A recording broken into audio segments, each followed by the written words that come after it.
जी दोस्तों, आज देखेंगे हम लोग लेंस के बारे में। हम लोग पिछले क्लास में प्रकाश की घटनाओं के बारे में पढ़ चुके थे। प्रकाश के 5 घटना के बारे में देखे थे। पहला घटना था प्रकाश का परावर्तन, दूसरा घटना था प्रकाश का अपवर्तन, तीसरा घटना था प्रकाश का प्रकीर्णन, चौथा घटना था प्रकाश का वर्ण विक्षेपण और पांचवा घटना था प्रकाश का पूर्णांतरिक परावर्तन। यानी कि प्रकाश की 5 घटनाएं होती हैं। 5 घटनाओं में हम लोग प्रकाश का परावर्तन के बारे में देख लिए थे। आज हम लोग देखेंगे प्रकाश के अपवर्तन के बारे में। हम लोग दर्पण के बारे में चर्चा कर लिए थे। दर्पण कितने तरह की होती हैं, किस वस्तु को किस दर्पण में कहाँ रखा जाए तो प्रतिबिंब कैसा बनता है, यानी कि प्रतिबिंब की विशेषता के बारे में भी देख लिए थे। आज चलिए देखते हैं लेंस। देखिए, लेंस से पहले किसको कहेंगे तो बताते हैं दो पारदर्शी माध्यमों से घिरे हुए आकृति को क्या कहते हैं, लेंस। यानी कि इस लेंस में कितने पारदर्शक माध्यम होंगे, 2। एक इधर का माध्यम होगा और एक इस साइड का। यानी 2 पारदर्शक माध्यमों से घिरे आकृति को लेंस कहते हैं। यह कांच का बना होता है, मुख्यतः कांच का बना होता है। ऐसे प्लास्टिक का भी बन सकता है और जल का भी बना होता है। क्वेश्चन एग्जाम में दिया था कि लेंस बना होता है और ऑप्शन में दे दिया कांच का बना होता है। कांच, प्लास्टिक, मिट्टी और जल, इसका दिया होता है। तो हम लोग स्पष्ट रूप से ही समझ लेंगे कि लेंस जो होता है, लेंस एक पारदर्शक माध्यम से बना होता है, यानी कि जिससे प्रकाश की किरणें आर पार हो जाती है उसे पारदर्शी माध्यम कहते हैं। यानी कि लेंस पारदर्शी होगा। अब इसमें देख लेते हैं कि लेंस भी होते हैं 2 तरह के। लेंस कितने तरह के हो जाते हैं, 2। हम लोग जिस दर्पण में देखे थे, एक साइड देखिए दर्पण का और एक साइड लेंस का वर्णन कर देते हैं। एक साइड दर्पण का और एक साइड हम लोग किसको कर लेंगे, लेंस का। दोनों को देख लेते हैं ध्यान से। दर्पण में कितनी सतह होती है, पहला विशेषता होती है कि दर्पण में एक सतह होता है। दर्पण में कितना होता है, एक सतह होते हैं। और लेंस में कितने हो जाते हैं, लेंस में 2 सतह होते हैं, 2 सतह होते हैं।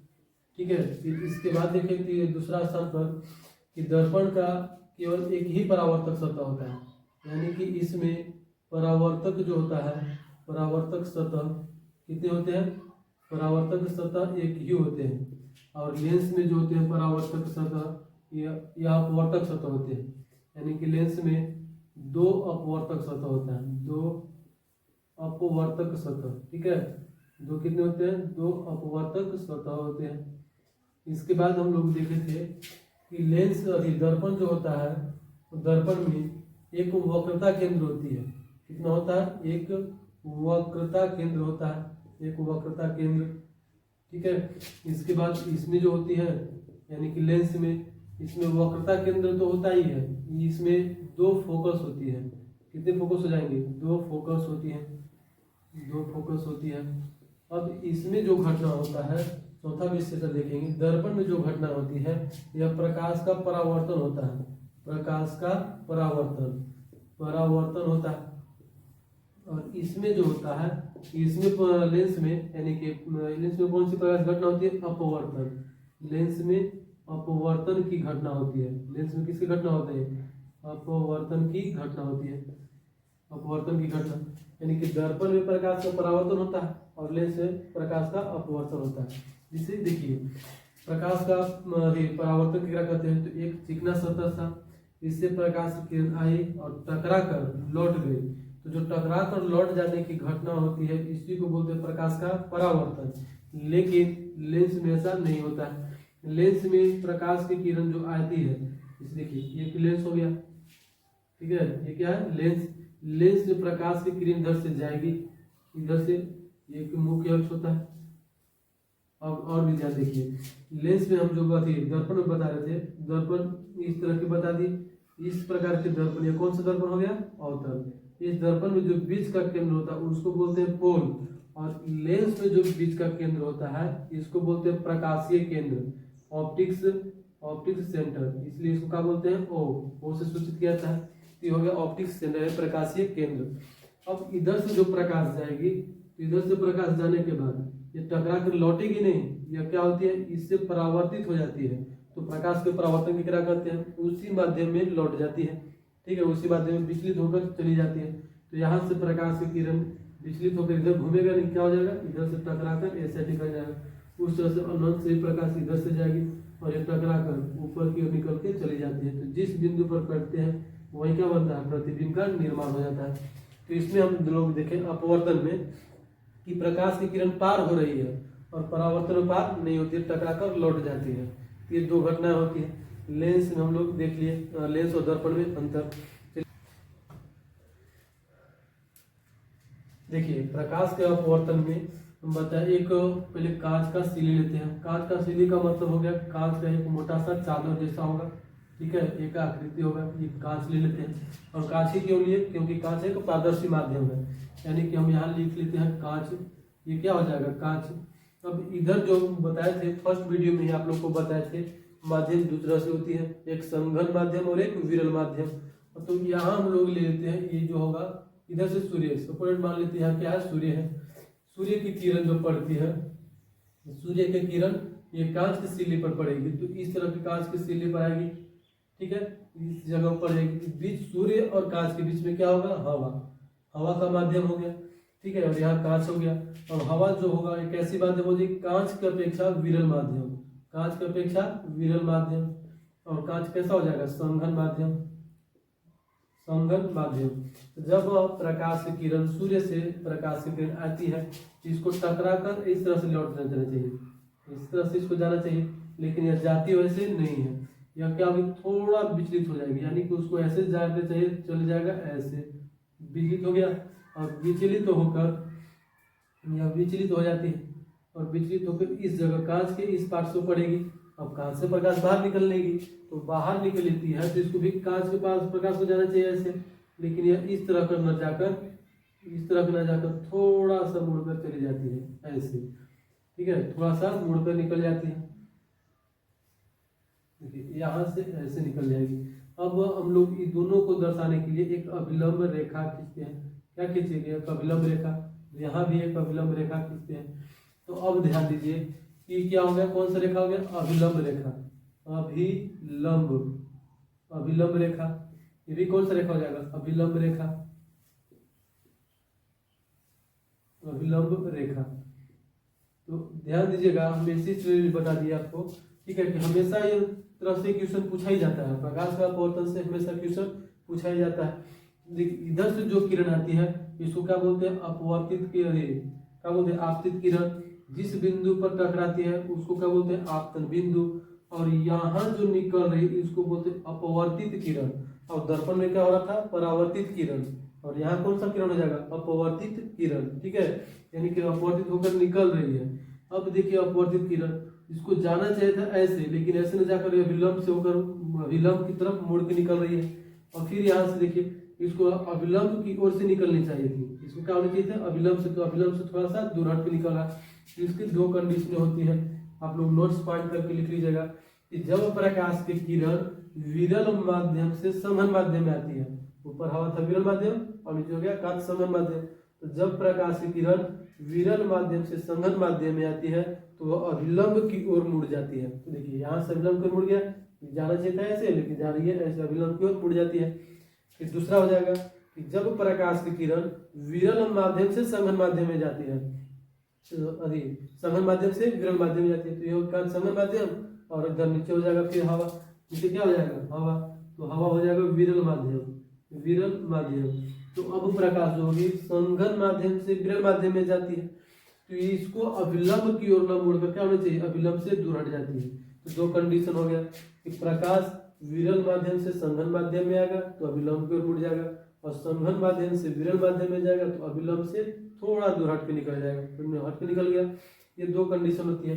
अब ये जो घटनाएं घट रही है देख रहे हैं हम लोग, इसमें प्रकाश पार हो जा रही है, ठीक है, विचलित होकर ही पार हो रही है, लेकिन पार हो रही है। तो इस घटना को हम लोग बोलते हैं प्रकाश का परावर्तन या अपवर्तन, प्रकाश का अपवर्तन। इस घटना का बोलेंगे अपवर्तन, प्रकाश का अपवर्तन, ठीक है, प्रकाश का अपवर्तन बोलते हैं। अब इसके हम लोग प्रकाश के अपवर्तन की दो नियम होती है। प्रकाश के अपवर्तन कितने नियम होती है, दो नियम होती है। पहला नियम यही होता है जो हम बताए, पहला नियम आपतित किरण, पहला क्या लिख देंगे, आपतित किरण, आपतित किरण आपतन बिंदु, आपतन बिंदु, आपतित किरण, आपतन बिंदु और अपवर्तित किरण और अपवर्तित किरण। ध्यान दीजिएगा, यहाँ हम लोग बोले अपवर्तित किरण। अपवर्तित किरण को ही बोला जाता है निर्गत किरण।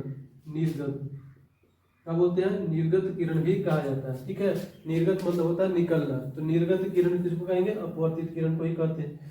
तो आपतित किरण, आपतन बिंदु और अपवर्तित किरण तीनों एक ही समतल पर हो जाते हैं। देखिए तीनों एक ही समतल पर हो गए, ये हो गया अपवर्तन का पहला नियम। दूसरा नियम बोलता है कि आपतन कोण, आपतन कोण की जगह आपतन कोण या आपतित किरण, आपतन कोण की जया, आपतन कोण की जया और अपवर्तन कोण की जया। देखिए आपतित किरण हो गया, आपतित किरण अभिलंब के साथ जो कोण बनाएगी तो ये कोण बना रही है। तो आपतन कोण की जया, जया का एक मान होता है जिसको हम लोग क्या बोलते हैं हिंदी में, इंग्लिश में साइन। मैथ में पढ़े होंगे साइन के बारे में, साइन कॉस टेन सब होता है, तो उसी साइन जया को बोलते हैं साइन। तो आपतन कोण की जया और अपवर्तन कोण की जया का निश्चित निश्चित अनुपात होता है जिसे नियतांक कहते हैं। क्या होती है? निश्चित अनुपात को नियतांक कहते हैं। तो नियतांक हो जाती है आपतन कोण की जया हो गया और अपवर्तन कोण की जया होता है अपवर्तन, अपवर्तन कोण की जया, अपवर्तन कोण की जया के अनुपात, अनुपात को क्या बोलते हैं? नियतांक। क्या कहते हैं? नियतांक कहते हैं। ये हो गया दूसरा नियम। आपतन कोण की जया, अपवर्तन कोण की जया के अनुपात नियतांक के बराबर होती है, यानी कि निश्चित नियतांक होता है, एक नियतांक होती है। इसको कौन दिए थे? स्नेल नामक वैज्ञानिक। कौन दिए थे? स्नेल नामक वैज्ञानिक ने बताए थे। इसलिए प्रकाश के अपवर्तन के दूसरे नियम को बोला जाता है स्नेल का नियम। स्नेल का नियम, प्रकाश के अपवर्तन का दूसरा नियम को क्या कहते हैं हम लोग? स्नेल का नियम भी कहते हैं, स्नेल का नियम कहते हैं।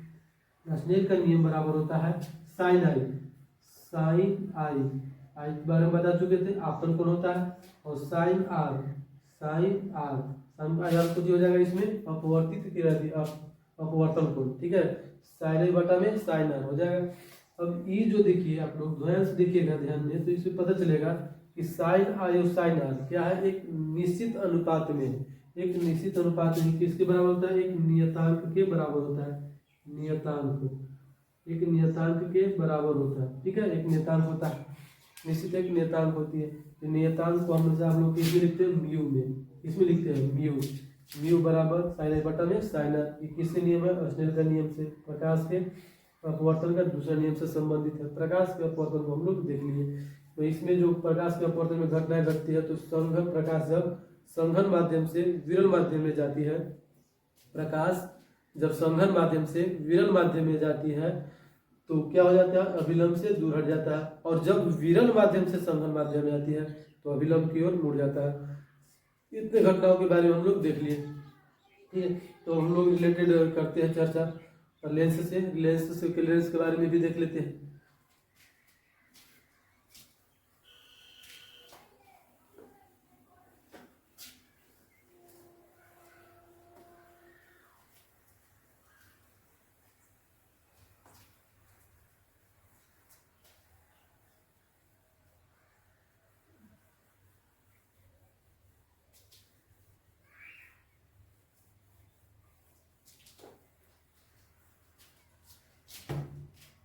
देखिए लेंस के बारे में हम लोग देख लेते हैं। तो लेंस जो होती है, लेंस कितने प्रकार के हो जाते हैं? दो प्रकार के। लेंस कितने प्रकार के? दो। एक होता है उत्तल लेंस, एक कौन सा लेंस होता है? उत्तल लेंस, और दूसरा होता है अवतल लेंस। दूसरा अवतल लेंस, अवतल लेंस, यानी कि लेंस कितने प्रकार के हो गए? दो प्रकार के। दर्पण भी कितने प्रकार के? दो प्रकार के। इसमें उत्तल लेंस को बोलते हैं अभिसारी लेंस। इसमें क्या बोलेंगे? अभिसारी लेंस, अभिसारी लेंस, अभिसारी लेंस। और अवतल लेंस को क्या बोलते हैं? अपसारी लेंस, अपसारी लेंस, अपसारी लेंस। एक एग्जाम में क्वेश्चन पूछा था, अपसारी लेंस किसे कहते हैं? अपसारी लेंस तो इसमें अपसारी और अभिसारी में याद रखिएगा कि अभिसारी का मतलब होता है प्रकाश के किरणों को अभिसरित करना, मतलब सिकुड़ना। तो जो प्रकाश के किरणों को सिकुड़ाएगा मतलब एक जगह पर लाएगा उसको बोलते हैं अभिसारी। और वो अपसारी का मतलब होता है प्रकाश किरणों को फैलाना, यानी कि जो प्रकाश के किरण को फैलाएगा उसको बोलेंगे अपसारी। तो जब लेंस में आते हैं तो अपसारी कौन करता है? अवतल। और इसमें अभिसारी कौन करेगा? उत्तल। लेकिन जब दर्पण में हम लोग पढ़ते हैं तो दर्पण में प्रकाश की किरणों के एक बिंदु पर कौन लाता है? अवतल ही लाता है। तो इसलिए अवतल दर्पण को अभिसारी दर्पण कहते हैं। अवतल दर्पण को अभिसारी दर्पण कहते हैं, ठीक है। और उत्तल दर्पण को अपसारी दर्पण कहते हैं। दर्पण में नाम चेंज हो जाता है, दर्पण में क्या हो जाएगा? नाम चेंज होता है, लेकिन लेंस में ऐसा ही होता है। अभी इसमें देखते हैं, इसको इंग्लिश में बोलते हैं उत्तल लेंस को convex lens. Convex lens English में क्या बोलते हैं? कॉन्वेक्स। और इसको इंग्लिश में क्या बोलते हैं? कॉनकेव लेंस बोलते हैं, ठीक है। ये इंग्लिश शब्द हो गया। अब देखिए आपसे कोई क्वेश्चन पूछा, पहले तो लेंस कहते किसको है तो बता दीजिएगा कि वैसे आकृति जो दो पारदर्शक माध्यमों से घिरी होती है उसे लेंस कहते हैं। उसे क्या कहते हैं? लेंस दो प्रकार के, उत्तल और अवतल, ठीक है। उत्तल लेंस में क्या हो जाएगा? उत्तल लेंस की क्या कहेंगे? तो वैसे लेंस जिसका किनारे वाला भाग पतला और बीच वाला भाग मोटा होता है। देखिए यहाँ किनारे पर दम पतला है, यहाँ भी किनारे पर पतला है और बीच में क्या है? मोटा है। तो किनारे पर पतला और बीच में मोटा होता है उसे उत्तल लेंस कहते हैं। और अवतल लेंस किसको कहेंगे? तो वैसे लेंस जो किनारे पर मोटा और बीच में पतला होता है। देखिए किनारे पर मोटा और बीच में पतला होता है। बीच में देखिए पतला हो गया, यहाँ बीच में ये हो गया पतला और किनारे पर इतना मोटा हो गया। तो वैसे लेंस जो किनारे पर मोटा और बीच में पतला होता है उसे अवतल लेंस कहते हैं। और वैसे लेंस जो किनारे पर पतला और बीच में मोटा होता है उसे उत्तल लेंस कहते हैं। उत्तल लेंस और अवतल लेंस समझ में आ गया होगा। उत्तल लेंस की भी 3 प्रकार होती है और अवतल लेंस की भी 3 प्रकार होती है। तो इसको हम लोग चर्चा नहीं करते क्योंकि एग्जाम में इसके बारे में क्वेश्चन नहीं पूछता है, ठीक है। तो अब हम लोग बारी बारी से पहले देख लेते हैं लेंस। एक बड़ा सा लेंस बनाते हैं, इसमें अपने समझ लीजिएगा। ये हो गया बड़ा सा लेंस बना दिए, ठीक है। एक दर्पण भी देख लेते हैं, दोनों को साथ कोऑर्डिनेट करके चलेंगे। तो एक दर्पण मान लेते हैं, ये ले लिए। ये कौन सा दर्पण हो गया? अवतल दर्पण। ये कौन सा दर्पण हो गया? अवतल दर्पण। इसमें भी प्रधान अक्ष होना था, इसमें भी प्रधान अक्ष होता है, प्रिंसिपल एक्सिस। इसके इस मुख्य बिंदु को, जो दर्पण के बीच भी जो बिंदु होती है इसको बोलते हैं पोल। इसको क्या कहते हैं? पोल। और इसका जो मुख्य बिंदु, बीच का बिंदु जो होता है इसको बोलते हैं प्रकाशीय केंद्र। और ये जो भाग दिखाई देती है इसको बोलते हैं द्वारक। इसको भी क्या करें थे? द्वारक।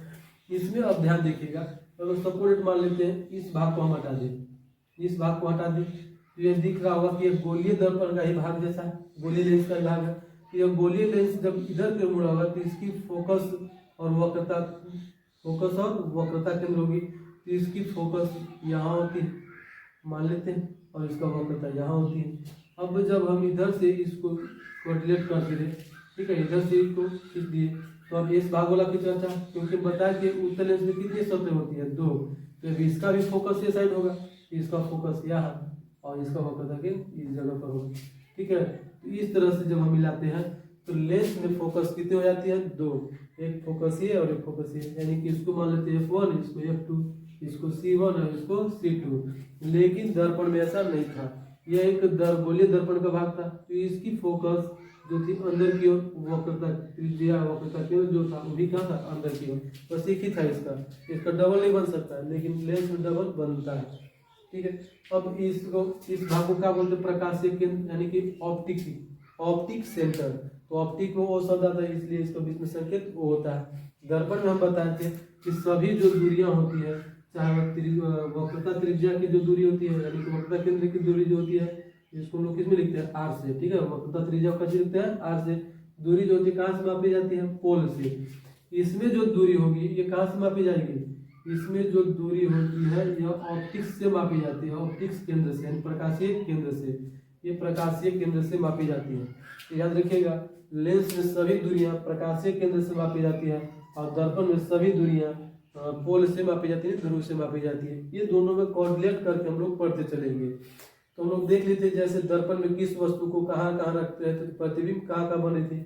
उसी तरह से हम लोग लेंस में भी पढ़ेंगे कि किस लेंस में किस वस्तु को किस जगह पर रखा जाए, तो प्रतिबिंब की विशेषता क्या होती है। देखिए आप लोग को हम उतना ही बस पढ़ाते हैं जितना एग्जाम में आने की ज़्यादा संभावना होती है, और लगभग जितना के बारे में पढ़ाएंगे उतना एग्जाम में पूछेगा, 100% गारंटी है। इसलिए आप लोग ध्यान से देखते चले, वीडियो को सब्सक्राइब और लाइक करते चले। Thank you. मिलते हैं नेक्स्ट वीडियो में। देखेंगे हम लोग लेंस में, उत्तल लेंस में प्रतिबिंब कहाँ कहाँ बनती है और उत्तल लेंस में प्रतिबिंब कैसे कैसे बनती है। Thank you.